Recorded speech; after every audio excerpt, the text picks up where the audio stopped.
So Burn might seem like a simple deck, but you might be surprised by a few tips to help you in the matchup. First, it's useful to know when you Ether Vial into play creatures, you will not take damage off of Eidolon of the Great Revel, since you are not casting creatures, rather putting them into play.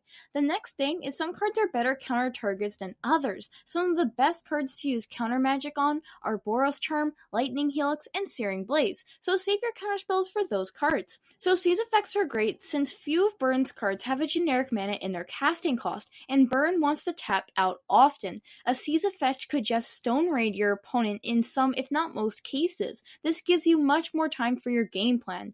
In most cases, you should save Subtlety for Eidolon of the Great Revel, since Eidolon is game warping. If Burn is popular in your local metagame, there are some cards to help beat the matchup that you can include in your main deck and sideboard. Those are Curse Catcher and Master of Waves. Curse Catcher slows your opponent's game plan, and Master of Waves is almost impossible to deal with, and it will close out games quickly. But I wouldn't run these cards in leagues or any competitive event when you don't know the metagame. Also note that the ability on Vodalian Hexcatcher is going to help a lot, and it will make this matchup even better.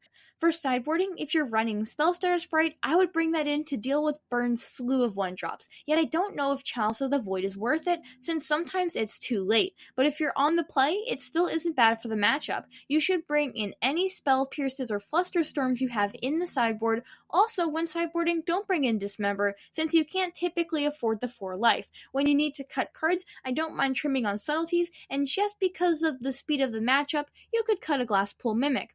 But also, I feel like if you're struggling in this matchup for events and leagues, then you can add more counter magic into your sideboard rather than cards like Master of Waves. So much of the matchup is just using Merfolk to stall until you can win. Use Trickster to tap down Goblin Guides and Swift Spears before combat, and use Seize effects as early as you can, and the matchup should be fine. Thanks for watching, and I'll see you next time.